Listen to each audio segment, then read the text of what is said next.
আমাদের অনন্য স্টোরি সকল প্রকার পার্ট গল্প দেখতে আমাদের চ্যানেলটি সাবস্ক্রাইব করে পাশে থাকা বেল আইকনটিতে ক্লিক করে অল নোটিফিকেশন অন করে দিন। এই যে মিস্টার শুনুন, নবনির্বাচিত মিনিস্টার সাহেব, নিজেকে এমন আহামরি কিছু মনে করার কিচ্ছু হয়নি, ওকে? যে মানুষকে বিড়াল শাবক বলে মনে করবেন আপনি। চলার সময় একটু দেখে শুনে হাঁটবেন। এই আমাদের মতো জনগণের ভোটেই কিন্তু আপনি নির্বাচিত হয়ে এমপি হয়েছেন। আকাশ থেকে ঠুস করে পড়ে ঠাস করে এমপি হয়ে যাননি কিন্তু। আপনি যদি মনে করে থাকেন এমপি হয়েছেন তো রাস্তাঘাট কিনে নিয়েছেন, তাহলে আগেই বলে রাখছি, এটা সরকারি সম্পদ, আপনার ব্যক্তিগত নয়। যদিও আপনি সরকারি মানুষ, তবে এটা জেনে রাখা ভালো, সরকারের শক্তিই জনগণ, আর আমি দেশের একজন নিষ্ঠাবান নাগরিক। পেছনে থেকে এক নাগাড়ে কারো কণ্ঠ শুনতে পেয়ে কানে থাকা মোবাইল ফোনটা কান থেকে নামিয়ে ঘাড় ঘুরিয়ে পেছনে তাকালো তাহরিম তালুকদার। কয়েকদিন হলো নির্বাচন শেষ হলো, আর সেই নির্বাচনে বিপুল ভোটে জয়লাভ করে তাপস তালুকদারের বড় ছেলে তাহরিম তালুকদার। আজ তারই একটা জনসম্মেলনে এসেছিল সে। বক্তৃতার মাঝেই হঠাৎ গুরুত্বপূর্ণ কল আসায় স্টেজের থেকে খানিকটা দূরে আসতে হলো তাকে। সেখানে মাইকের আওয়াজে ফোনের ওপাশের কারো কথাই ভালোভাবে শোনা যাচ্ছিল না। ফোনে কথা বলতে বলতে সামনে এগোতেই হঠাৎ পেছন থেকে এক নাগাড়ে কারো কথা শুনতে পেল। পেছনে তাকাতেই তার চোখের সামনে দৃশ্যমান হলো একটা মেয়ে, যে কিনা কোমরে হাত দিয়ে মাটিতে বসে আছে। এই যে নবনির্বাচিত এমপি, এভাবে হাঁ করে তাকিয়ে না থেকে একটু উঠতে তো হেল্প করুন মশাই। এমনিতেই ধাক্কা দিয়ে ফেলে দিয়ে আমার কোমরের 12টা বাজালেন, তার উপর আবার খাম্বার মতো দাঁড়িয়ে কেন আছেন কোনো প্রকার হেল্প না করে? কেমন মানুষ আপনি? হ্যাঁ, দয়ামা কিছু নাই? আমার মতো মাসুম কিউট একটা বাচ্চাকে আপনার মতো খাম্বা একটা ধাক্কা মারলেন, বেঁচে আছি যে এটাই তো শুক্রিয়া। Hey you, stop it, stop it. কখন থেকে দেখছি পাগলের মতো বকবক করেই যাচ্ছেন তো করেই যাচ্ছেন। এই পাগল আপনি? কখন আমি আপনাকে ধাক্কা দিছি? হ্যাঁ, কি সমস্যা আপনার? আর আপনি এভাবে মাটিতে বসে আছেন কেন? এটা কি ভিক্ষা করার জায়গা? ভিক্ষা করতে হলে গেটের বাইরে যান। বেশ জোরেই কথাগুলো বলে উঠল তাহরিম। তাহরিমের কথার পরিপ্রেক্ষিতে নিচে থেকে কাপড়ের ময়লা ঝাড়তে ঝাড়তে উঠে দাঁড়িয়ে চোখ দুটো ছোট ছোট করে তাহরিমের দিকে তাকালো পূর্ণা। ও মা, এ তো দেখি ভূতের মুখে রাম রাম। নিজে ধাক্কা দিয়ে আবার নিজেই বলছে নিচে বসে আছি কেন। পূর্ণা আরও কিছু বলতে নেবে, হঠাৎই তার পাশ দিয়ে কেউ একজন দৌড়ে তাহরিমের দিকে এগিয়ে গেল। কি হয়েছে স্যার? কোনো সমস্যা স্যার? নিজের ব্যক্তিগত সেক্রেটারি কুশনের আগমনে খানিকটা ভরসা পেল বলে মনে হলো তাহরিমকে। নারীর সঙ্গ বরাবরই অ্যাভয়েড করে সে। মেয়েটা বোধহয় পাবনা মানসিক হাসপাতাল থেকে পালিয়ে এসেছে। তুমি বরং কর্তৃপক্ষকে খবরটা পৌঁছে দেওয়ার ব্যবস্থা করো কুশন।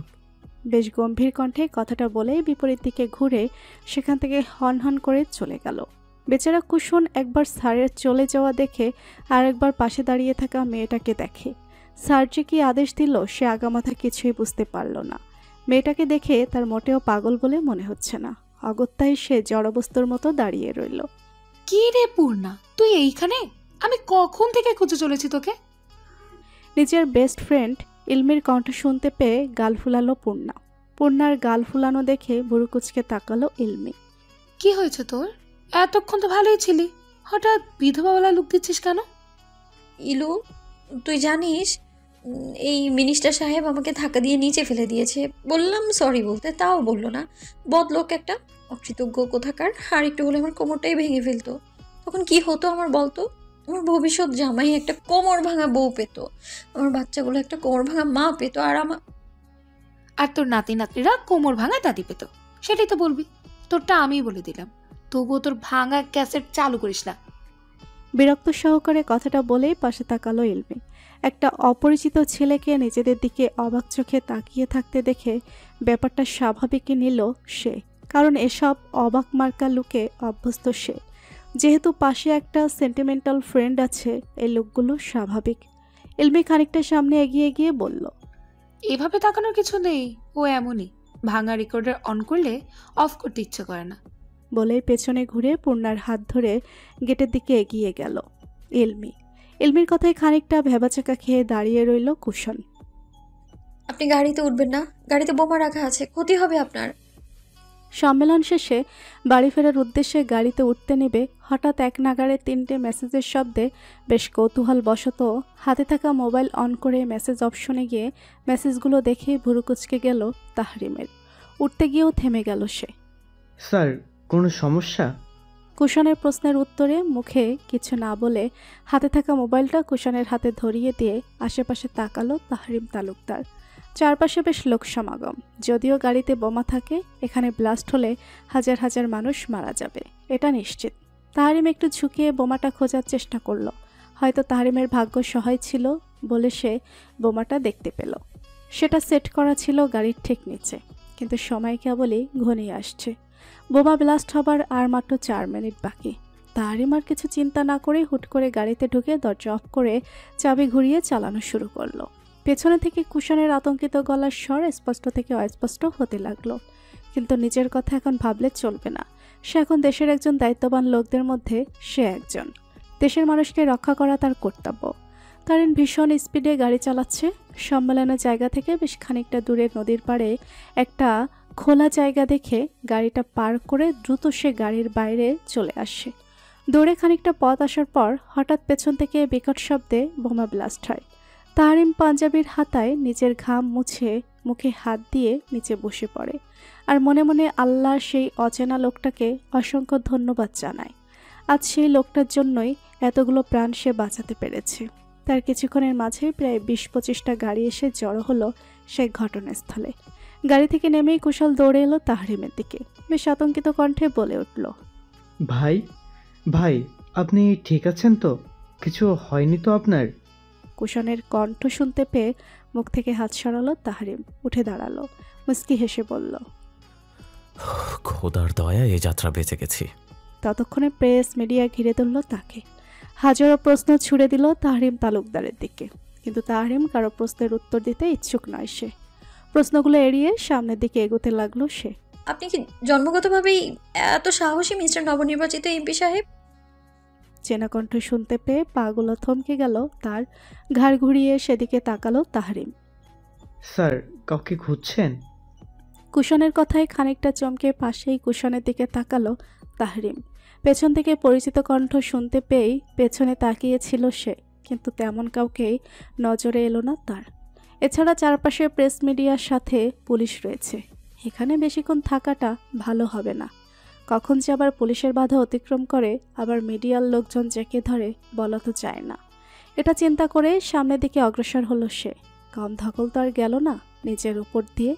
তাই বাড়িতে গিয়ে রেস্ট নেওয়াটাই বেটার অপশন বলে মনে হলো। তাহরিমের দরকার পড়লে কাল প্রেস কনফারেন্স করবে, সে তবুও আজ আর না। তাহরিম গিয়ে বসলো কুশনের আনা আরেকটা গাড়িতে। গাড়িতে বসেই মাথা পেছনের দিকে হেলিয়ে দিল সে। কপালে হাত দিয়ে কোনো এক গভীর চিন্তায় মগ্ন তাহরিম। লুকিং গ্লাস দিয়ে একবার নিজের স্যারকে পর্যবেক্ষণ করলো কুশন। স্যার, কি কোনো বিষয় নিয়ে চিন্তিত? তোমাকে কতবার বলেছি কুশন, আমাকে স্যার না বলে ভাই ডাকবা। কপালে হাত রেখেই কথাটা বলে উঠল তাহরিম। এবার ঠিক আছে স্যার, না মানে ভাই। ঠিক আছে চলো, আর আমার কিছু হয়নি। 20 মিনিটের মধ্যেই তালুকদার বাড়ির সদর দরজা দিয়ে ঢুকলো তাহরিম তালুকদারের গাড়ি। গাড়ি থামতেই দরজা খুলে বেরিয়ে এলো তাহরিম তালুকদার। বাড়ির সদর দরজা খোলা দেখে খানিকটা ভুরু কুঁচকাল। সদর দরজা দিয়ে প্রবেশ করা মাত্রই তার নজরে এলো সোফায় বসে থাকা একজন মহিলার উপর। চুলগুলো হালকা লাল দেখা যাচ্ছে। ছেলেকে দেখা মাত্রই ধীর পায়ে ছেলের কাছে এলেন মেহেরিন শিকদার। মুখে কিছু না বললেও চোখ মুখ ঠিকই জানান দিচ্ছে তার চিন্তার বিষয়টা। মেহেরিন শিকদারের জায়গায় অন্য কোনো মা থাকলে হয়তো এতক্ষণে কেঁদে কেটে একসার করে ফেলত, কিন্তু মেহেরিন শিকদার তার কিছু করেননি, আর কখনো করেও না। মনের দিক দিয়ে তিনি খুব বেশি শক্ত প্রকৃতির। ঠিক এই জিনিসটাই সবচেয়ে বেশি ভালো লাগে তাহরিমের। কথাগুলো ভেবেই মুস্কি হেসে খানিকটা এগিয়ে গেল মায়ের দিকে।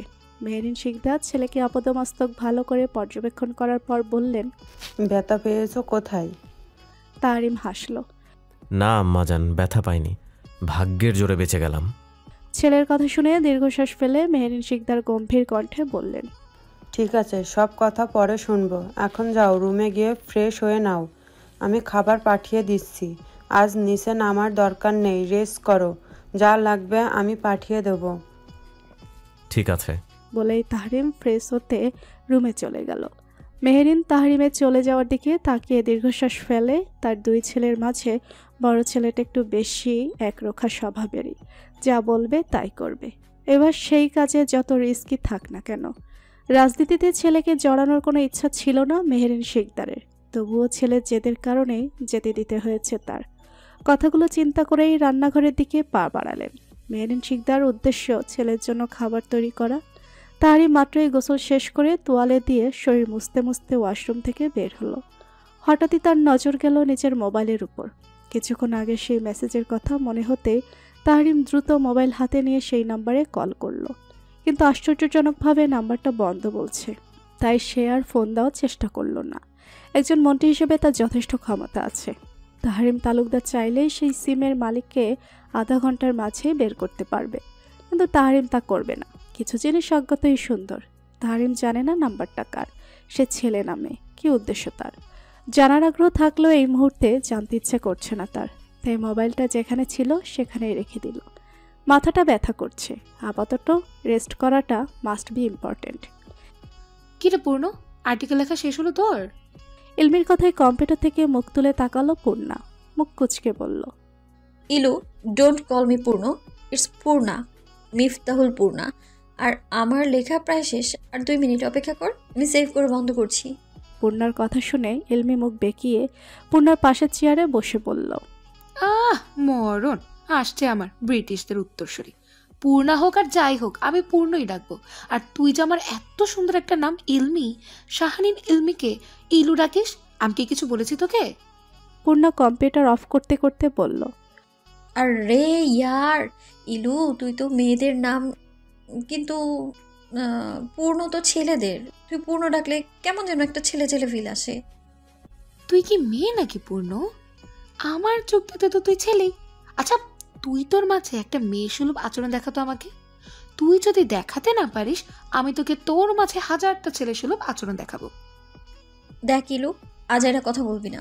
অফিসে ছুটি সেই কখন, তুই গেলি না কেন? জানালা দিয়ে বাহিরে তাকিয়ে পুনরায় বলল, সন্ধ্যা তো হয়ে এলো, এতক্ষণ বসে রইলি কেন? তোর বাসায় সবাই চিন্তা করবে না? আমার তো দুনিয়ায় কেউ নেই, তাই চিন্তা করার মতো কেউ নেই, কিন্তু তোর তো আছে। পূর্ণার কথা শুনে ইলমি মুস্কি হেসে উঠে দাঁড়িয়ে পূর্ণার ব্যাগটা পূর্ণার কাঁধে ঝুলাতে ঝুলাতে বলল, মেয়ে, বাজে কথা বলছিস কেন? আমি কি তোর কেউ না? বোকামে, তুই আমার বেস্ট ফ্রেন্ড নস, তুই আমার বোন। আর বোন বোনের জন্য অপেক্ষা করবে, তাতে আর কি আসা যায়? চল তো এখন, খালি বেশি কথা। বলে ইলমি পূর্ণার হাত ধরে অফিসের বাইরে নিয়ে আসে। পেশায় দুজনেই জার্নালিস্ট। মাত্র কয়েকদিনই হলো জয়েন করেছে সেই ভার্সিটি লাইফ থেকে পূর্ণার ইলমির জুটি অনন্য। ইলমির সফল ব্যবসায়িক বাবা ইস্তিমুল হকের আর মা সুফিয়া বেগমের দ্বিতীয় সন্তান। ইলমির বড় এক ভাই আছে ইস্তিহাদ হক, সে বর্তমানে কানাডা আছে পড়াশোনার জন্য। আর পূর্ণা ছোটবেলা থেকেই এতিমখানায় মানুষ, পৃথিবীতে আপন বলতে শুধু এতিমখানার কেয়ারটেকার অর্থাৎ মাদার আর এখন ইলমি। ছোট থেকেই ইলমির শখ জার্নালিজম নিয়ে পড়ার, এবং ভার্সিটিতে সে জার্নালিজম নিয়েই পড়েছে। আচ্ছা পূর্ণ, তুই সকালে মন্ত্রী তাহরিম তালুকদারের সাথে এমন অদ্ভুত বিহেভ করেছিস কেন? তুই তো এমন না। ইলমির কথার পরিপ্রেক্ষিতে পূর্ণা হাসল, ভুঁড়ি উঁচিয়ে বললে উঠল, আমার পেশা কি? ইলমি ঠোঁট উল্টিয়ে বলল, জার্নালিজম। আর তাহরিম তালুকদার কে? মন্ত্রী। ওনার সাথে আমার সম্পর্ক নিশ্চয়ই মধুর না। এক কথায় বলা যায় রাজনীতি রিলেটেড সবার সাথেই আমাদের জার্নালিস্টদের সাপে নেউলে সম্পর্ক। আর তুই তো জানিস আমি যে আর্টিকেল নিয়ে কাজ করছি সেটা রাজনীতি রিলেটেড বেশ কিছু ক্রিমিনাল আর নারী পাচার সম্পর্কে। আমি তো নতুন এই পেশায়, তাই রাজনীতিবিদ সম্পর্কে আমার জ্ঞান শূন্য। তাই তাহরিম তালুকদারকে একটু বাজিয়ে দেখলাম, এই আর কি। আমার কথা শুনে ইলমি চোখ বড় বড় করে তাকিয়ে রইল। সিরিয়াসলি পূর্ণ, এত কিছু ভেবে ফেললি? How intelligent you are. পেটে পেটে এত কিছু? ইলমির কথায় পূর্ণ পুনরায় হাসল। আচ্ছা চল তাড়াতাড়ি পা চালা, বাসে গিয়ে কাজ আছে তো। ভাড়া বাসায় থাকি দোস্ত, তাও আবার একা।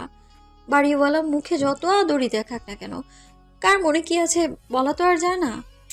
ইলমিকে বাসায় পৌঁছে দিয়ে পূর্ণাও বাসায় চলে আসলো। পূর্ণা একাই একটা ভাড়া বাসায় থাকে। ইলমির বাসা থেকে পূর্ণার বাসা প্রায় 10 মিনিটের রাস্তা। পূর্ণা বাসায় ঢুকে লাইট অন করতেই দেখে লাইটটা চলছে না। চারপাশে অন্ধকার হয়ে এসেছে। হঠাৎ কিছু একটা পড়ার শব্দে চমকে পিছনে তাকালো পূর্ণা। কে কে ওখানে? হঠাৎ নিজের পায়ের কাছে কোনো কিছুর আভাস পেয়ে ছিটকে দূরে সরে গেল। ঠিক তখনই কানে ভেসে আসলো মিউ মিউ শব্দ, যা শুনে পূর্ণা খানিকটা হাঁপ ছেড়ে বাঁচল। উফ মিনি, তুই তো ভয় পাইয়ে দিয়েছিলি রে আমায়। বলেই পায়ের কাছ থেকে নিজের পোষা বিড়ালটাকে কোলে তুলে নিল। পূর্ণা মিনি নামক বিড়াল পোষে সেই 4 বছর আগে থেকে। অবসর সময়টা সে মিনির জন্যই বরাদ্দ থাকে। কিরে মিনি, আজকে আবার বিদ্যুৎ ভাইজানে কি হলো রে? পূর্ণার কথা শুনে মিনি কেবলই মাথা নাড়ায়। পূর্ণা মুচকি হেসে মিনিকে নিচে নামিয়ে মোবাইল বের করে মোমবাতি খোঁজার চেষ্টা করে। এই বিদ্যুৎটাও যে কি, আকাশের অবস্থা খারাপ করলেই ঠাস করে বিদ্যুৎ চলে যায়। মোমবাতি জ্বালিয়ে পূর্ণা ফ্রেশ হয়ে খাওয়া দাওয়া শেষ করে ল্যাপটপ নিয়ে বসলো। বহুত কাজ জমা হয়ে আছে, তার উপর আবার নতুন আর্টিকেল, সব মিলিয়ে প্যারাময় জীবন। ল্যাপটপ অন করে নেট কানেকশন দেওয়া মাত্রই কিছু ইমেল এসে জমা হলো পূর্ণার আইডিতে। পূর্ণা ধীরে ধীরে সবগুলো ইমেল চেক করছে। হঠাৎ করে একটা ইমেল এসে তার চোখ আটকে গেল। চোখ দুটো ছোট ছোট করে পুরো ইমেলটা পড়ল, কিন্তু ইমেলটা কে পাঠালো তার বোঝার উপায় নেই। ইমেলে লেখা ছিল, পূর্ব থেকেই সাবধান হয়ে যান মিফতাহুল পূর্ণা, রাজনীতি নিয়ে বেশি কিছু খুঁজতে যাবেন না। খুব খারাপ জিনিস এই রাজনীতি, সেটা নিয়ে বেশি ঘাটাঘাটি করবেন না। কোনো কিছুরই বেশি গভীরে যাওয়া কিন্তু ভালো নয়। যা জানেন তাই নিয়েই শুকরিয়া আদায় করেন, আর এই সম্পর্কে আর্টিকেল লেখা অফ করে দেন, না হলে কিন্তু পরবর্তীতে বিপদে পড়বেন। বিপদ আপনার খুব সন্নিকটে। মিস মিফতাহুল পূর্ণা। ইমেলটা চেক করে পূর্ণা মুচকি হাসলো, কারণ এমন থ্রেট আজ পূর্ণার জন্য নতুন না। এমন থ্রেট কত এসেছে, এসবের ধার পূর্ণা ধারে না। তবে অবাক করা বিষয় হলো, যে অ্যাকাউন্ট থেকে ইমেলটা এসেছে সেটা ডিজেবল করা, হয়তো লোকটা চায়নি পূর্ণা তাকে চিনুক।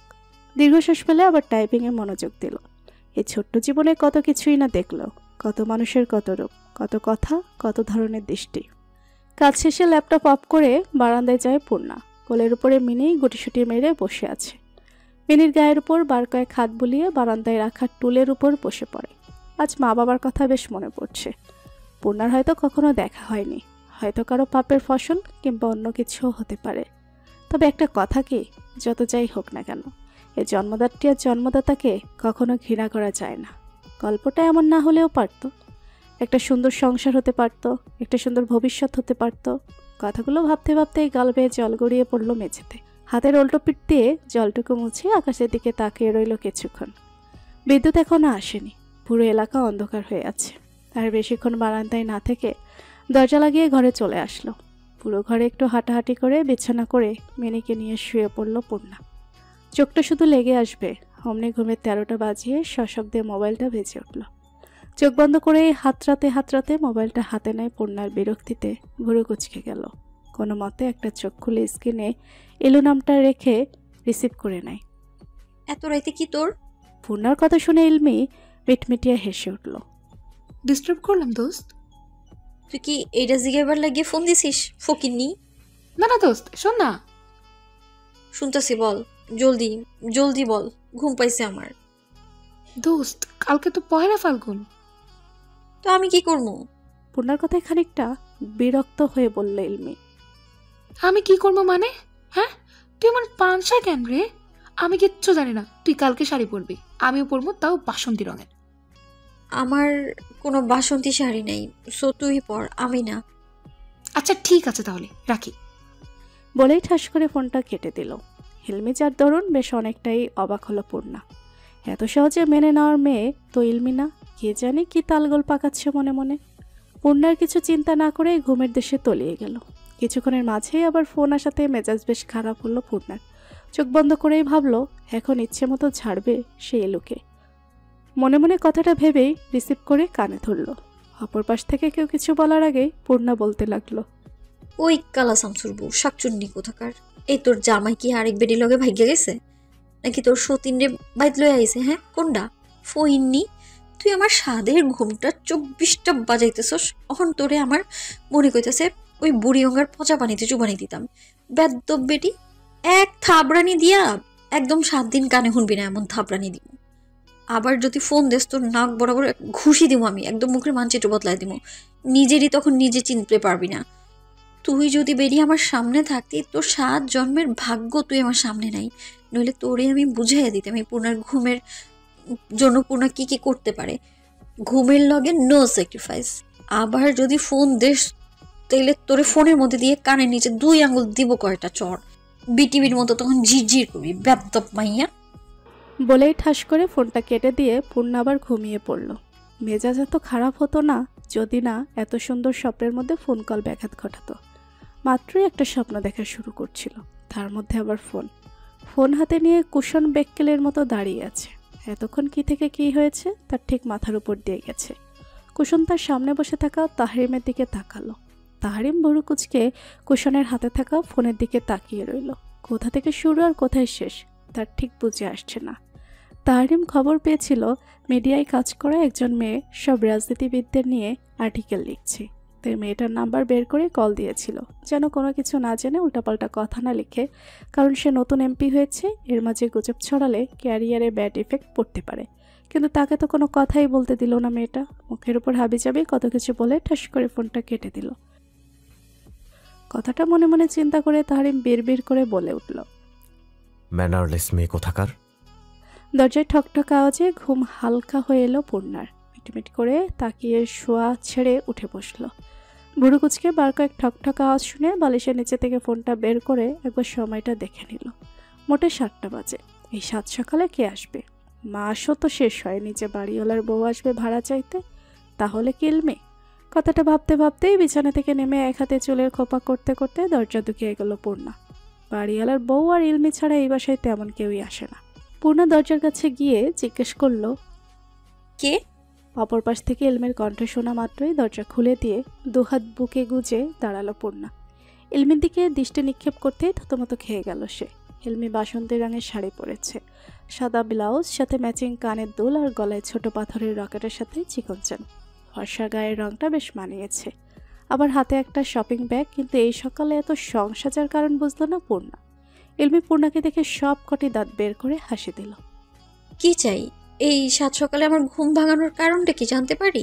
পূর্ণার কথার কোনো রূপপাত্তা না দিয়ে ভেতরে ঢুকতে ঢুকতে বলল, শর্ত, আমার ইচ্ছে হয়েছে, আমি এসেছি, তাতে তোর কি? বলে ইলমি সোজা ঘরের দিকে হাঁটতে লাগলো।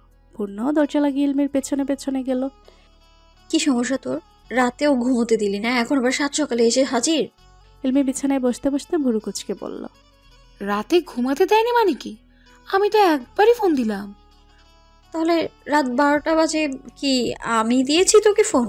পূর্ণার কথা ইলমি বেশ অবাক হলো। রাত 12টা মানে?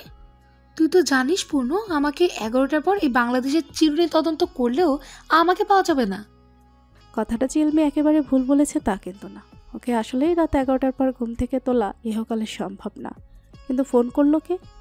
তাহলে পূর্ণার কথার ভিত্তিতে ইলমি ভুরু কুচকে বলল, এত চিন্তা করার কি আছে? আজও তোর ফোন চেক করলেই হয়।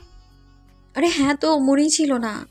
বলে পূর্ণা নিজের ফোন হাতে নিয়ে কল লিস্টে ঢুকলো। প্রথমে অপরিচিত নাম্বার দেখে খানিকটা থতমত খেয়ে গেল সে। এটা তো ইলুর নাম্বার না। তাহলে ইস, কে নাকে ফোন দিয়েছিল আর কি করলাম এটা। এখন তো নিজের কপাল নিজে থাপড়াইতে মন চাচ্ছে। পূর্ণা মোবাইল থেকে চোখ তুলে সামনে বসে থাকে ইলমির দিকে তাকালো। ইলমি প্রশ্নবিদ্ধ দৃষ্টিতে তার দিকেই তাকিয়ে আছে। ইলমির দৃষ্টি লক্ষ্য করে পূর্ণা বোকাভাবে হাসল। কি হয়েছে? পূর্ণা কিছুটা ঢোক গিলে বলল, আননোন নাম্বার, চিনি না। ইলমি বুরুকুসকে জিজ্ঞেস করলো, আরে আননোন নাম্বার তো কি হয়েছে? বাইদা রাস্তা, তুই কি উল্টো পাল্টা কিছু কথা বলেছিস নাকি? ঝাড়ি টাড়ি দিছিস? পূর্ণা ধপ করে বিছানায় বসে পড়ল। আমি না, আসলে তুই ফোন দিয়েছিস ভেবে ইচ্ছে মতো ঝেড়ে ফোন রেখে দিয়েছিলাম। আমি কি জানতাম নাকি?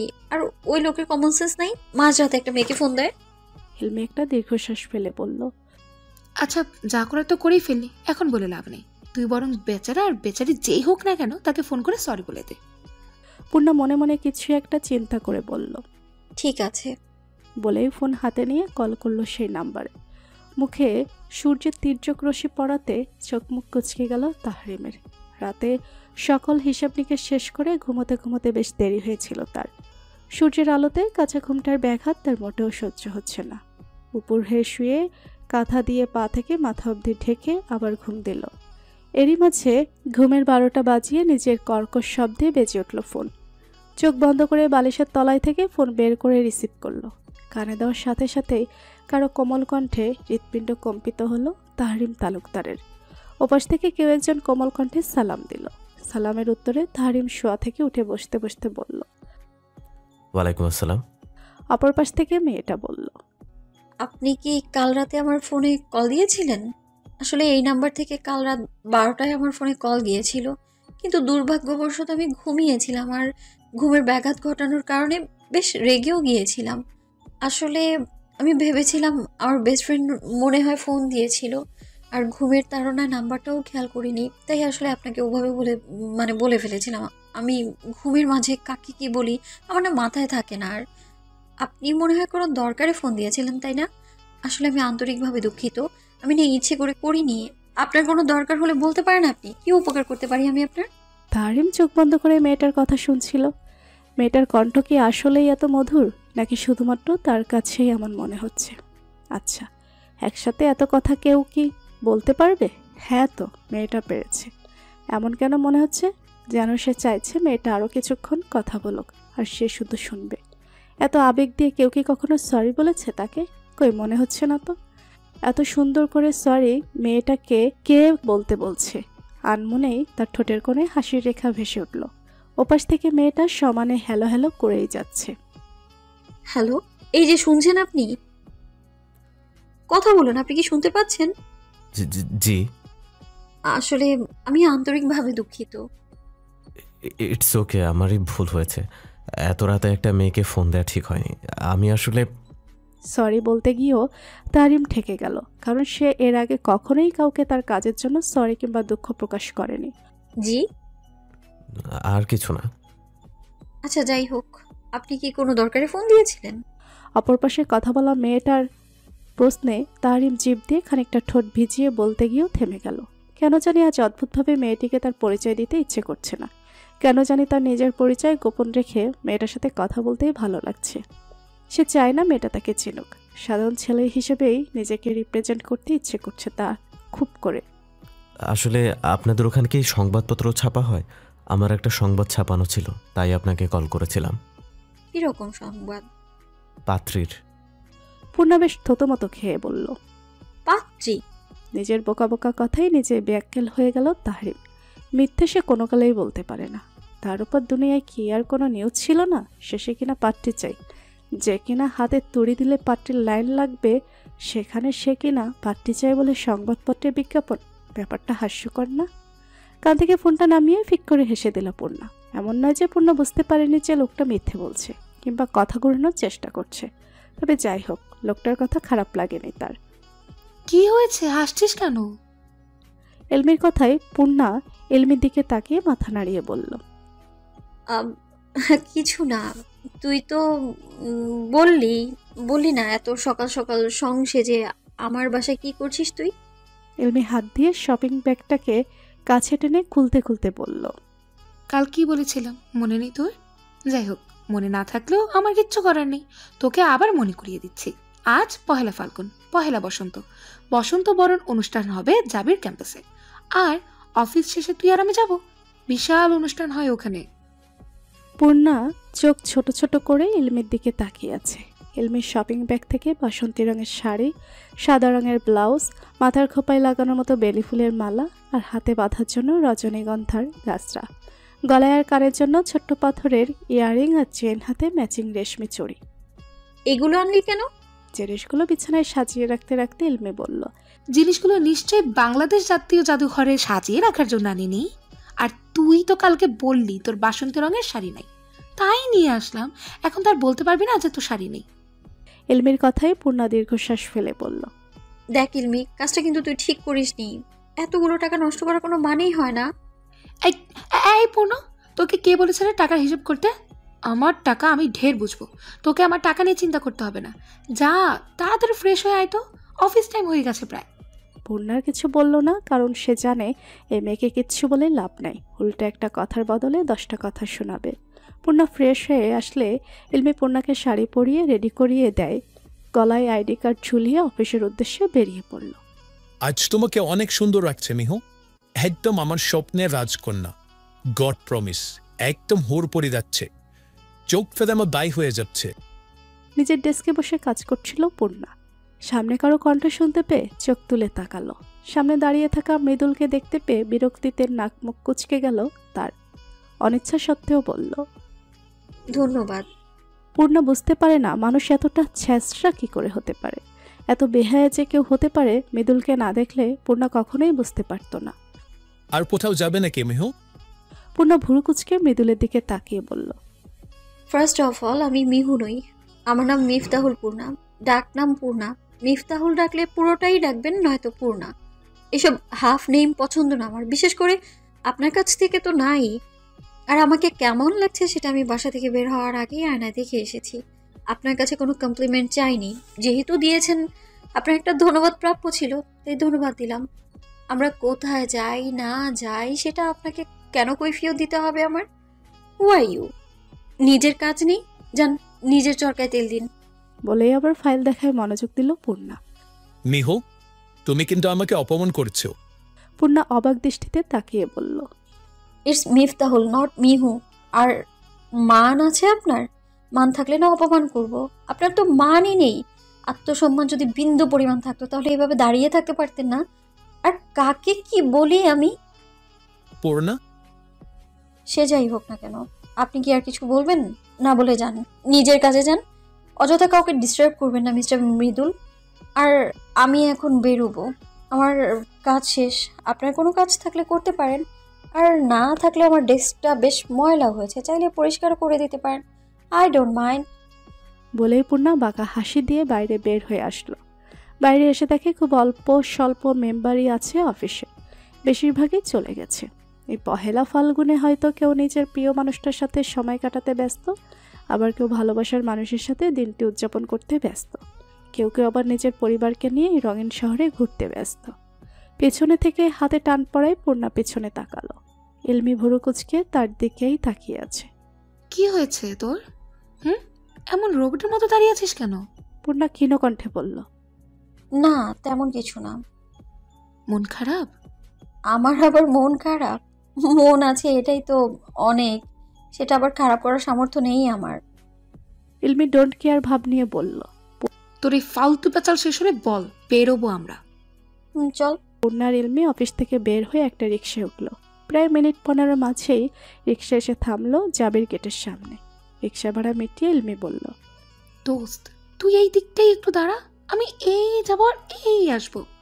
পূর্ণা হাতের রজনীগন্ধার গাছটা ঠিক করতে করতে বলল, ঠিক আছে যা, তবে তাড়াতাড়ি আসবি কিন্তু। কথাটা বলেই পূর্ণার সামনে তাকিয়ে দেখে ততক্ষণে ইলমি উধাও। প্রায় 15 মিনিট হতে চলল, ইলমির আসার নাম গন্ধ নেই। পূর্ণা ঘাড় ঘুরিয়ে জাবির গেটের দিকে তাকালো। ভেতরে বেশ জাঁকজমকপূর্ণ, সেটা কোলাহল দেখেই বোঝা যাচ্ছে।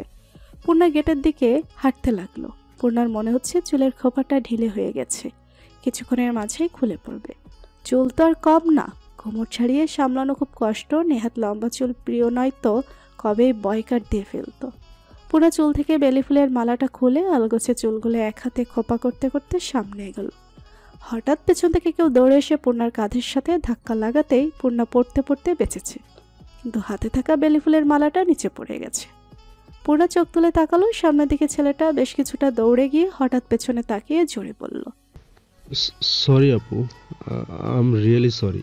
আসলে পিছন থেকে দৌড়ানি দিয়েছে তো তাই খেয়াল করিনি। মাস্ক পরেছিল বলে কথাটা বুঝতে খানিক সেকেন্ড সময় লাগলো। ছেলেটি আবার সামনের দিকে তাকিয়ে দৌড় দিতে যাবে, হঠাৎ কোনো একটা কারণে সেখানেই থেমে গেল। পেছন থেকে ছেলেটার নাম ধরে কেউ দৌড়ে আসছে। পূর্ণা পেছনে তাকাতে যাবে, অমনি কেউ দৌড়ে এসে পূর্ণার উপর পড়ল। পূর্ণার তাল সামলাতে না পেরে লোকটাকে নিয়েই নিচে পড়ে গেল। তারপর আর কি, সবাই ফ্রিতে বাংলা সিনেমার রোমান্টিক সিন উপভোগ করলো। লোকটার উপরে পূর্ণা নিচে। পূর্ণা ভুরু কুঁচকে লোকটার দিকে তাকালো। মাস্ক পরা থাকলেও লোকটার চোখ অসম্ভব সুন্দর। কথাটা মনে আসতেই পূর্ণা নিজের মনকে হাজারটা গালি দিল। Wow, what a romantic scene ইয়ার। কথাটা কানে আসতেই পূর্ণা ঘাড় ঘুরিয়ে সেদিকে তাকালো। সেই মাস্ক পরা ছেলেটা হাতে মোবাইল দিয়ে বিভিন্ন অ্যাঙ্গেলে ছবি তুলছে। চারপাশে বেশ ভিড় জমে গেছে। কিন্তু পূর্ণার সাথে লেপ্টে থাকা লোকটার ওঠার কোনো নামগন্ধ নেই। এই যে মিস্টার কানা, আই নো আমি কিউট একটা মেয়ে, তাই বলে পাবলিক প্লেসে এইভাবে লেপ্টে থাকার কোনো মানে হয় না। আর মানুষ না তো যেন একটা অস্ত হাঁটি। ও মা গো মা, আমার কোমরটা শেষ। আরে উঠুন উঠুন, সবাই কি বাংলা সিনেমার রোমান্টিক সিন দেখার শখ হয়েছে নাকি আপনার? পূর্ণার কথাটা কানে যেতেই লোকটা পূর্ণার কানের কাছে কিছুটা ঝুঁকে ফিসফিস কণ্ঠে বলল। বলেই লোকটা ভ্রু বাঁকিয়ে উঠে বসলো আর পূর্ণার চোখ বড় বড় করে লোকটার দিকে তাকালো। কতটা নির্লজ্জ হলে মানুষ পাবলিক প্লেসে এতটা অচেনা মেয়েকে একথা বলতে পারে? পূর্ণা ক্ষীণ কণ্ঠে বলে উঠল। অসভ্য লোক। লোকটা খানিকটা শব্দ করে হেসে বলল, কি রে পূর্ণ, এভাবে মাটিতে বসে আছিস কেন? এলমির কণ্ঠ শুনতে পেয়ে ঘাড় ঘুরিয়ে এলমির দিকে তাকালাম। চারপাশে একবার নজর বুলিয়ে ফট করে উঠে দাঁড়িয়ে শাড়ি থেকে ময়লা ঝাড়তে ঝাড়তে শাড়িটা ঠিক করে দাঁড়ালাম। রাস্তাঘাটে যখন কিছু অসভ্য মানুষজন গরু ছাগলের মতো দৌড়াদৌড়ি করে, তখন আমার মতো মাসুম কিউট বাচ্চাদের তো চলতে ফিরতে সমস্যা হবেই, ধাক্কা খেয়ে তো পড়তেই হবে। স্বাভাবিক বলেই আর চোখে মাস্ক পরা লোকটার দিকে তাকিয়ে দেখি উনি কি সুন্দর নির্লিপ্ত ভঙ্গিতে দাঁড়িয়ে দাঁড়িয়ে ফোন ঘাটছে, যেন কিচ্ছু হয়নি। আপু, আসলে দোষটা আমারই, আমি খেয়াল করিনি। আমি আসলেই দুঃখিত, প্লিজ রাগ করবেন না আপু। আমি শাড়ির কুচি ঠিক করে সেই ছেলেটার দিকে তাকালাম, মুচকি হেসে বললাম, ইটস ওকে ভাইয়া, আমি কিছু মনে করিনি। তুমি তো আমার ছোট ভাইয়ের মতো, আর ভাইয়ের সাথে কি বোন রাগ করতে পারে? আমি একটুও রাগ করিনি। মাঝখান থেকে সেই মাস্ক পরা লোকটা মোবাইলের দিকে দৃষ্টি নিবদ্ধ রেখেই বলল, বলেই লোকটা মোবাইল পকেটে ঢুকিয়ে এক পলক আমার দিকে তাকিয়ে হাঁটতে লাগলো। তোমার ভাই উনি? আমার কথা শুনে তামজিৎ শব্দ করে হেসে বলল, খুব অদ্ভুত তাই না? আসলে ভাইয়া এমনই, কথা কম বলে আর সারাক্ষণ আলাদা মুড নিয়ে থাকে, খাটাস।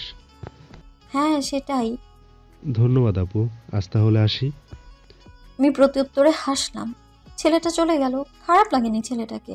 বয়স আর কত হবে, হয়তো 22 কিংবা 23, অনার্স 3rd কিংবা 4th ইয়ারে পড়ে হবে হয়তো। কি রে, আজকে কি সারাদিন এখানেই দাঁড়িয়ে থাকবি? চল ভেতরে চল। বলেই চুলে হাত দিয়ে দেখি বকুল ফুলের মালাটা নেই।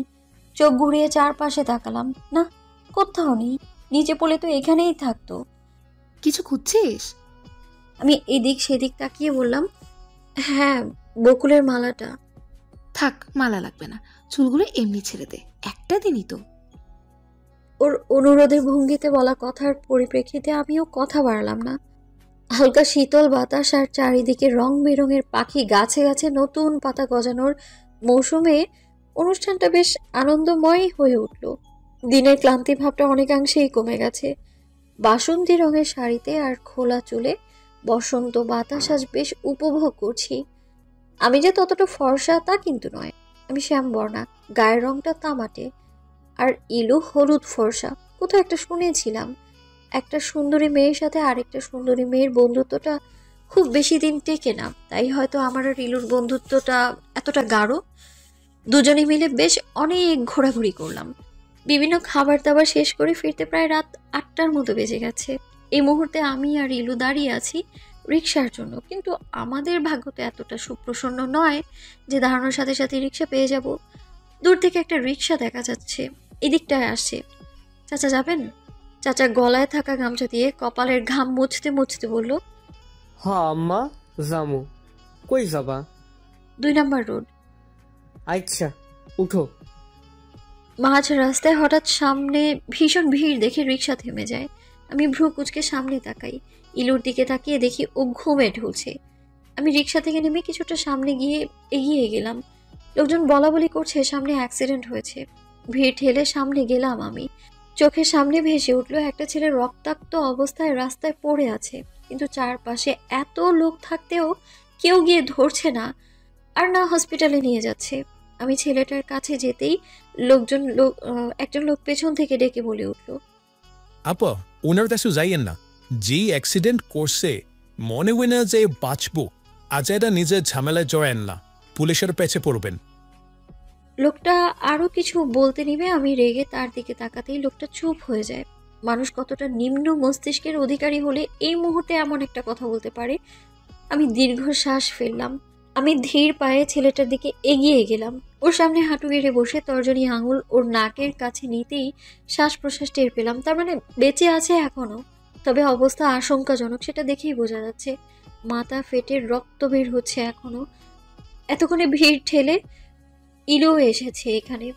আমি ওকে কিছু একটা ইশারা করতেই ও দৌড়ে সেখানে চলে যায়। আমি ছেলেটার মাথা নিজের কোলের উপরে রেখে শাড়ির আঁচলের কিছু অংশ ছিঁড়ে মাথাটা ভালোভাবে বেঁধে দিই, যেন রক্ত পড়াটা কিছুটা হলেও কমে যায়। ততক্ষণে ইলু রিক্সাওয়ালা চাচাকে নিয়ে হাজির।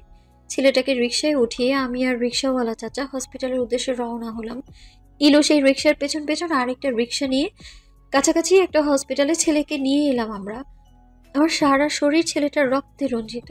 হসপিটালে ভর্তি করে সেখানেই বসে রইলাম। চাচা, আপনার ভাড়াটা কত দিব? আমার কথা শুনে চাচা চোখ ভর্তি পানি নিয়ে আমার মাথায় হাত রেখে বলে উঠলেন, ভাড়া লাগবে না রে মা, দোয়া করি তোর মতো মেয়ে যেন সবার ঘরে ঘরে জন্মে। এমন সময় ডক্টর বের হয়ে আসে। ডক্টরকে দেখা মাত্রই আমি দৌড়ে গেলাম ডক্টরের কাছে। ডক্টর, কি অবস্থা রোগীর?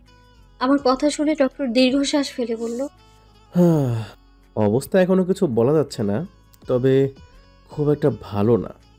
মাথার পিছন দিকে আঘাতটা বেশি লেগেছে, গলায়ও বেশ খানিকটা জখম হয়েছে, মাথায় বিভিন্ন জায়গায় কাঁচ ঢুকে আছে।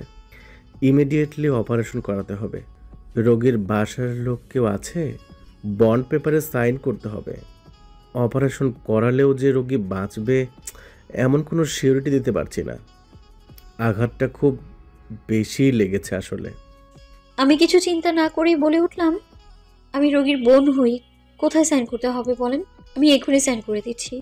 আপনি এক্ষুনি অপারেশনের ব্যবস্থা করেন। ডক্টরটা তার পাশে থাকা নার্সকে বলল।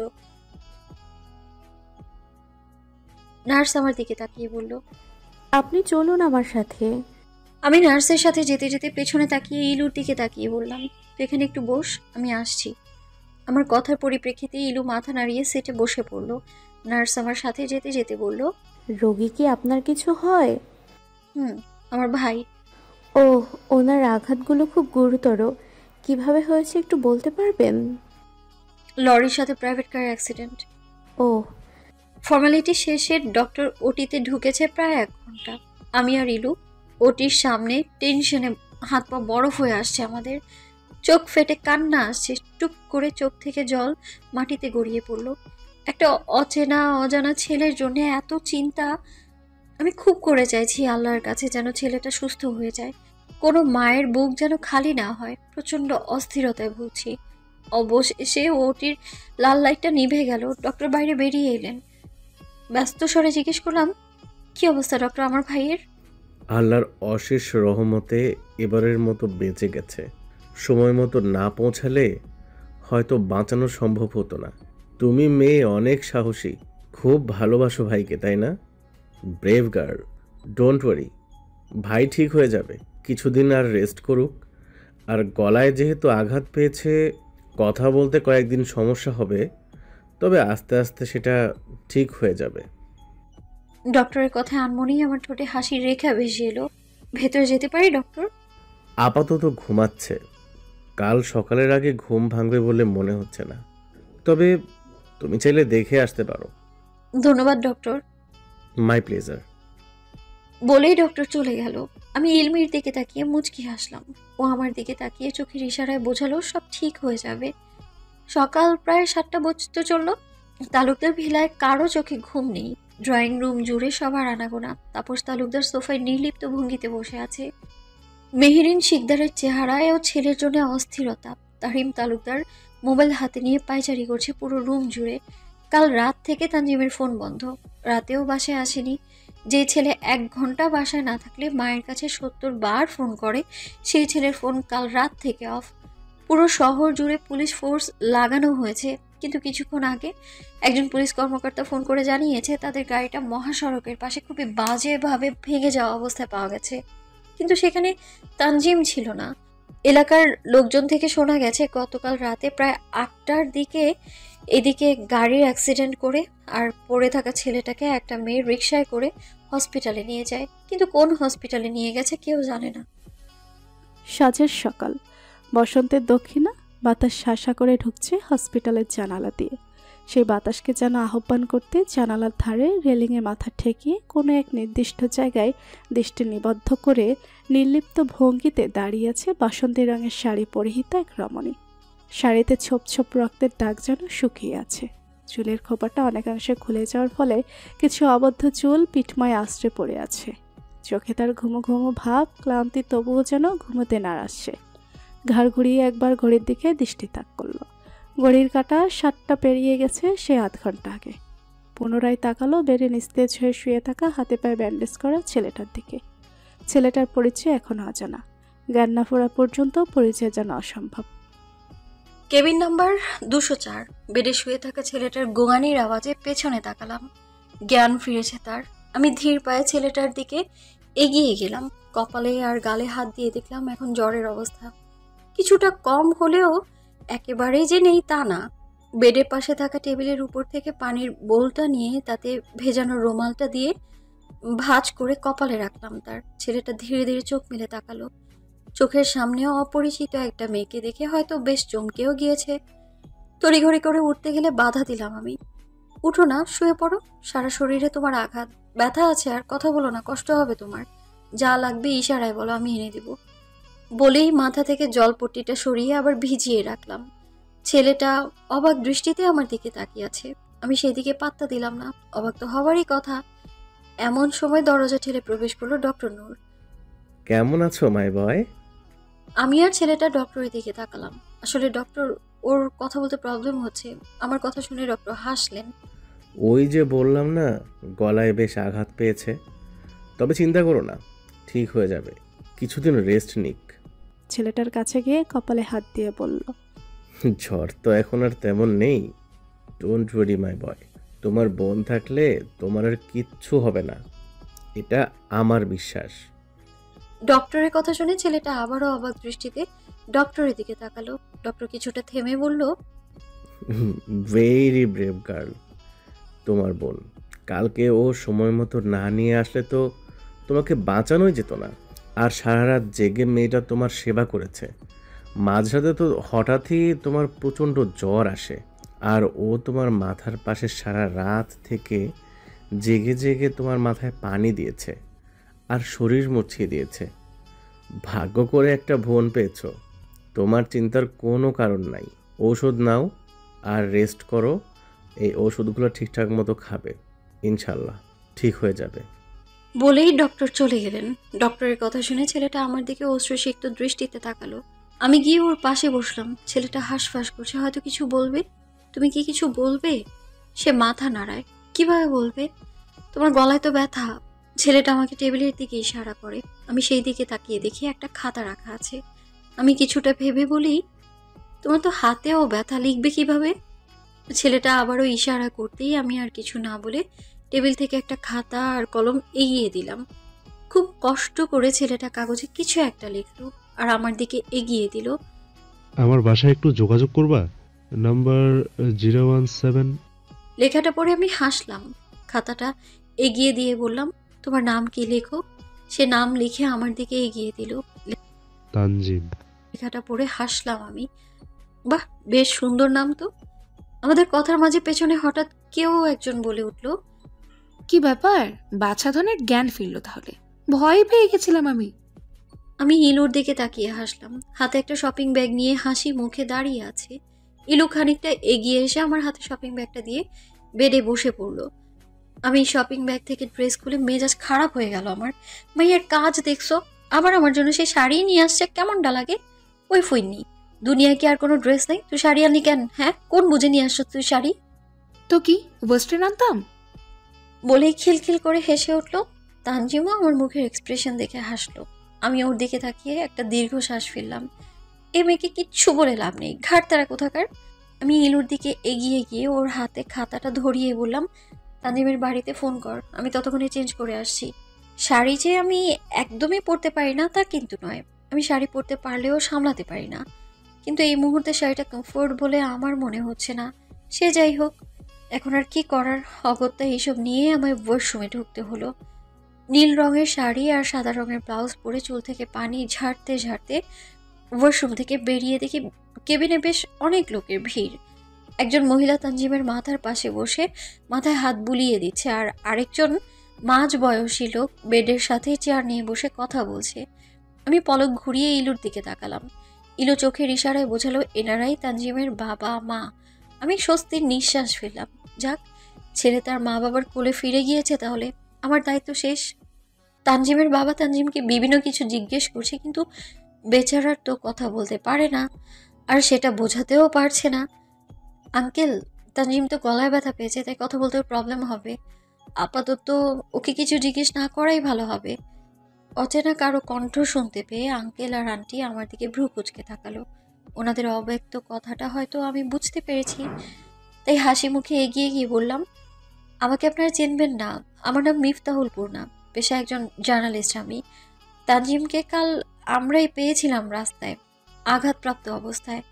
আমার কথা শুনে আঙ্কেল বসা থেকে উঠে দাঁড়িয়ে আমাকে কাছে ডাকলেন। আমিও গুটিসুটি পায়ে এগিয়ে গেলাম তার দিকে। উনি আমার মাথায় হাত রেখে বললেন, কি বলে যে তোমাকে ধন্যবাদ দিব ভাষা নাই আমার।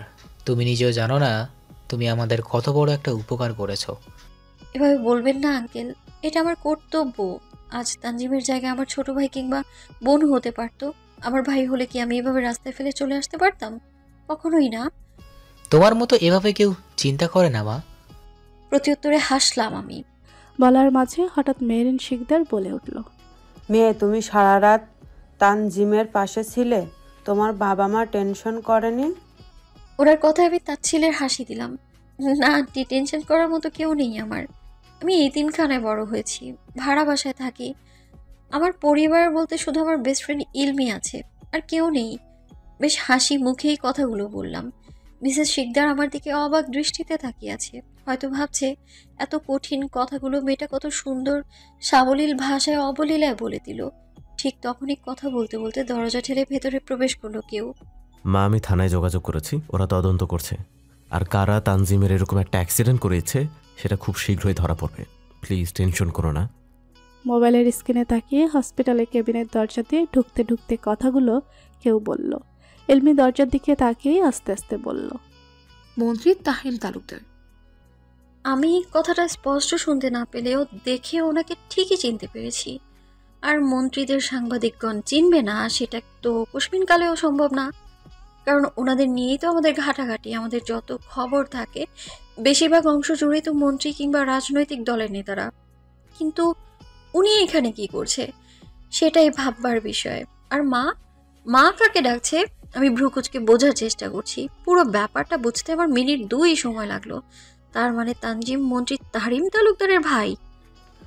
তাহরিম, তুমি একটু ডক্টর নূরের সাথে কথা বলো।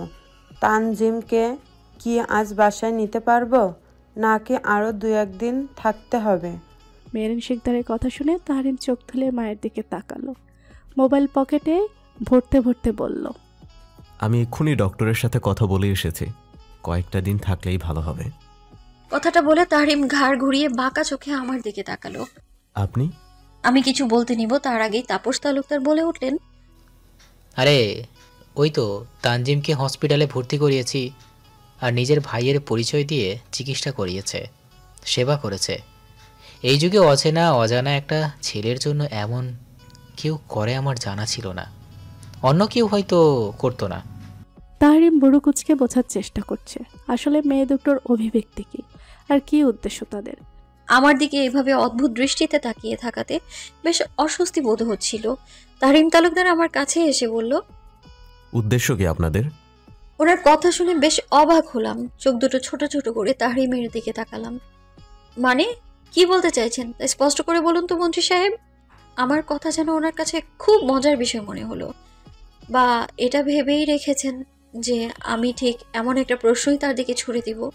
উনি হাত দুটো ভাঁজ করে বুকের উপর রেখে নির্লিপ্ত ভঙ্গিতে দাঁড়িয়ে বলল, না, আমার কাছে ব্যাপারটা খুব অদ্ভুত মনে হচ্ছে।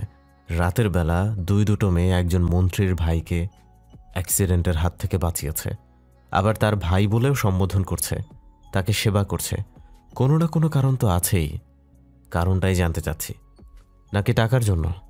তাহরিম তালুকদারের কথা শুনে আমি অবাকের চেয়ে বেশি অপমানিত বোধ করলাম। তবে আমাকে কেউ অপমান করবে আর আমি তাকে ছেড়ে দেব, সেটা কি করে হয়? হোক সে এমপি মন্ত্রী বা যা মন চায় তাতে আমার কি। আমি ঢের বুঝতে পারছি উনি কিছু একটা প্রতিশোধ নেওয়ার চেষ্টা করছে, কিন্তু কোনটা সেটাই বুঝতে পারছি না। ফার্স্ট অফ অল, আমি মোটেও জানতাম না তানজিম আপনার ভাই। আমার কথার মাঝখানে দিয়ে উনি বলে উঠল, হে গার্ল লিসন, এখন আবার বলো না যেন যদি জানতাম তানজিম আপনার ভাই হয় তাহলে কখনোই ওকে আমি হসপিটালে নিয়ে আসতাম না। প্লিজ এটা বলবে না, এটা তো কমন ডায়লগ, সবাই বলে। ইউনিক কিছু বলেন। আমি হাসলাম। আমাকে দেখে কি আপনার গর্ধব মনে হয়? আর তাও আবার ঠিক, যে যেমন সে তো সবাইকে তেমনই ভাববে। নিজে গর্ধব হয়তো অন্যকে ক্লেভার মনে করবে না, তাই না? বাই দ্য ওয়ে, আমি যদি জানতাম যে ও তানজিম আপনার ভাই, তবুও আমি আমার কর্তব্যে পিছপা হতাম না। পূর্ণা কখনো বিপদকে ভয় পায় না। আর জার্নালিজম পেশার রাত দিন বলতে কোনো ওয়ার্ড নেই, নিরলস শ্রম দিতে হয়। তা আপনারা কি বুঝবেন? আপনারা তো সেলিব্রিটিরা জার্নালিস্টদের মানুষই মনে করেন না, কুকুর বেড়াল মনে করেন আপনারা মিডিয়ার লোকদের। কিছুটা থেমে, পৃথিবীতে যার কেউ নেই, পুরো পৃথিবীই তার পরিবার। পৃথিবীর প্রতিটা মানুষ তার আপনজন, স্পেসিফিক কোনো আপনজন নেই তাদের। সেক্ষেত্রে তানজিম আমার ছোট ভাই। আমার ছোট ভাইয়ের অসুখ হলে নিশ্চয়ই কোনো বোন বসে থাকবে না।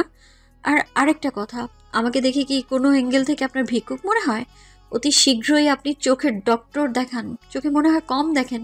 যাই হোক, আমার পেশা যথেষ্ট ভালো, প্রতি মাসে খেয়ে দিয়ে অনেকটাই বেশি হয় টাকা। অন্য কোনো মানুষের কাছে হাত পাতার মতো খারাপ পরিস্থিতি আমার এখনও আসেনি। সো আপনার টাকা আপনার কাছেই রেখে দেন। টাকার গরম আর যাই হোক, মিফতাহুল পুনাকে দেখাতে আসবেন না। আমি যা কিছু করেছি আমার ভাইয়ের জন্য করেছি। আমি আশা করি আপনি আর আমার ব্যাপারে কোনো নাক গলাবেন না। আর সেটা না করলেই বোধহয় ভালো হবে আপনার জন্য, তাই না? বলেই আমি তাহরিমকে পাশ কাটিয়ে কাঁধের ব্যাগটা নিয়ে বেডের কাছে গেলাম। তানজিমের কপালে হাত দিয়ে জ্বর পরীক্ষা করে বললাম, জ্বরটা এখন আর নেই, আমি বরং আজ আসি। তানজিম, তুমি তোমার বাবা মায়ের কাছে থাকো, আমি আবার পরে আসবো। আল্লাহ হাফেজ, ভালো থাকবে। আর ঠিক মতো খাওয়া দাওয়া করবে, আর সময় মতো ঔষধ নিবে, ঠিক আছে? সমস্যা হলে জানিও আমায়। আমার কথা শুনে তানজিম হাসলো। আমিও মুচকি হেসে আঙ্কেলের কাছে গেলাম। ব্যাগ থেকে একটা ভিজিটিং কার্ড বের করে তাপস তালুকদারের হাতে দিয়ে বললাম, আঙ্কেল, এটা আমার ভিজিটিং কার্ড, কখনো কোনো প্রয়োজনে অবশ্যই কল করবেন। আজ আসি, আল্লাহ হাফেজ। বলেই আন্টি থেকে বিদায় নিয়ে ইলুকে সাথে নিয়ে বের হয়ে গেলাম। তুমি মেয়েটার সাথে এমন বিহেভ করলে কেন তাহরিম? মেয়েটা তোমার ভাইকেই তো বাঁচিয়েছে। সে না থাকলে হয়তো তুমি তোমার ভাইকে এখানে দেখতে পেতে না। তাপস তালুকদারের কথা শুনে তাহরিম মুচকি হেসে তানজিমের পাশে বসল। তানজিমের কপালে আর গালে হাত দিয়ে ভালোভাবে চেক করে উঠতে উঠতে বলল, তুমি সেটা বুঝবে না ডিয়ার ফাদার, তুমি বরং তোমার বউকে নিয়ে চিন্তা করো। দিনে দিনে মা ইয়াং হচ্ছে আর তুমি বুড়ো হচ্ছ, আর বসে থাকতে থাকতে ভুঁড়ি বাড়ছে। কয়েকদিন পর তোমাকে আর মাকে একসাথে দেখলে বাপ বেটিও বলতে পারে। সো আগে থেকে সাবধান মিস্টার তাপস তালুকদার। বলেই গাড়ির চাবি আঙুলের ডগায় ঘোরাতে ঘোরাতে বেরিয়ে গেল। তানজিম ভাইয়ের যাওয়ার দিকে বুড়ো কুচকে তাকিয়ে আছে। সে ঢের বুঝতে পারছে তাহরিমের মনে কিছু তো একটা চলছেই, যার কারণেই সে পূর্ণাকে এভাবে খোঁচা দিল। অযথাই আর বাবার কথাও কাটিয়ে গেল। তবে কি চলছে তার মনে? শুনেছ মেহু, শুনেছ? তোমার অসভ্য ছেলের কথা শুনেছ? বাবাকে তো মান্য করেই না, উল্টো কী সব উল্টো পাল্টা কথা বলে। শুনেছ তুমি? বাবাকে পিঞ্চ মেরে কথা বলে। মাথা নাড়াতে নাড়াতে বলল, না, এই ছেলে আর শোধরাবে না। অসভ্য নির্লজ্জ কোথাকার। তাপস তালুকদারের কথা শুনে মেহরিন শিকদার বিড়বিড় করে বলে উঠলেন, বাপ গুণে ছেলে হলে যা হয় আর কি, যেমন নির্লজ্জ বাপ তার তেমন ছেলে তো হবেই। কথাটা তাপস তালুকদারের কানে না গেলেও তানজিম স্পষ্টই শুনতে পেল আর মনে মনে হাসল। এমন সার্কাস তার পরিবারে প্রতিনিয়তই হয়, এ আর নতুন কি। আকাশটা মেঘলা, বৃষ্টি বৃষ্টি ভাব। হয়তো যে কোনো সময় আকাশের বুক চিরে বেরিয়ে আসবে বিন্দু বিন্দু বৃষ্টিকণা। প্রকৃতির সকল ক্লান্তি আর দুশ্চিন্তা সবকিছু ধুয়ে মুছে নিয়ে যাবে। বৃষ্টির মতো কেউ যদি আমার ডিপ্রেশনগুলো কেউ নিয়ে যেত। কিন্তু এটা তো কখনো সম্ভব না। এতিমদের জন্য কেউ কখনো আসে না, আসতে পারে না। একজন নাম পরিচয়হীন মেয়ের জন্য কেই বা আসবে? বিকেলটা আজ বড্ড বেশি শান্ত মনে হচ্ছে। ছাদের রেলিংয়ের কোণ ঘেঁষে আকাশের দিকে মুখ করে দাঁড়িয়ে আছি। আজ আকাশের মতো আমার মনেও ভারী মেঘ জমেছে, কিন্তু কি তার কারণ সেটা অজানা। হঠাৎ মন খারাপের কারণ থাকে না, কিছু মন খারাপের কারণ থাকতে নেই যে। আমার জীবনটা কখনোই সহজ ছিল না। ছোটবেলায় আশ্রমে মাদারের কাছে মানুষ হলাম। বয়স 18 পেরোতে না পেরোতেই আশ্রম থেকে বিদায় দিয়ে দিল। শুরু হলো জীবন নিয়ে আরেক যুদ্ধ। তখন তো সবে পাবলিকে চান্স পেয়েছিলাম, টিউশনিও ছিল না। প্রথম 2-1 মাস খুব কষ্টে কেটেছে। মেসে উঠেছিলাম, মেস ভাড়াও দিতে পারিনি। মাদার যা কিছু টাকা দিয়েছিল তাতে দুবেলা খাওয়াও যেত না। মেসের মালিক এসে 2-3 বার ওয়ার্নিংও দিয়েছিল মেস থেকে বের করে দেবে। ঠিক তার পরের মাসেই নতুন টিউশনিটা পেলাম। সেই টিউশন করে ভাড়া, নিজের খাবার খরচ, চলাফেরা খুব ভালোভাবে না গেলেও চলে যেত কোনোভাবে। তারপর হঠাৎই আমার জীবনে আসে ইলু। একটা এঞ্জেলের মতো আসে সে। হ্যাঁ, এঞ্জেলই তো আমার জীবনে। আমার সকল দুঃখ কষ্ট সব কিছুতে ভাগ বসাতে শুরু করলো। আমার ভালো লাগা খারাপ লাগা সব কিছু তো তার নজর। কখনো আমাকে মায়ের মতো আগলে রেখেছে, কখনো বাবার মতো শাসন করেছে, কখনো ভাইয়ের দায়িত্ব পালন করেছে, আবার কখনো বা বোনের মতো ছায়া হয়েছে। বন্ধু হয়ে পাশে থেকেছে, আবার শত্রু হয়ে ঝগড়াও করেছে। কি হয়নি সে আমার জন্য? সব কিছুই হয়েছে। আমি অন্ধকার ভয় পাই বলে রাতে যখনই বিদ্যুৎ চমকায় সাথে সাথে তার কল থাকবে সবার আগে। রাতের পর রাত পেরিয়ে যায়, কখনো ফোন কানে দিয়েই ঘুমিয়ে পড়ি দুজন। এ কেমন বন্ধন জানা নেই আমার। এই বন্ধনের কোনো নাম দিয়ে ছোট করতে চাইও না আমি কখনো। নাম না জানা সম্পর্ক এ আমার জীবনের ডানা কাটা সেই পরি হয়েই থাক না আজীবন। হঠাৎ শরীরে পানির স্পর্শে আমার ধ্যান ভাঙলো। চারপাশে তাকিয়ে দেখি আকাশটা মেঘে ঢেকে অনেকটাই অন্ধকার হয়ে এসেছে। বৃষ্টি নামার আগের মুহূর্তের ঠান্ডা বাতাসটা হিমশীতল থাকে। খুব ভালো লাগে আমার।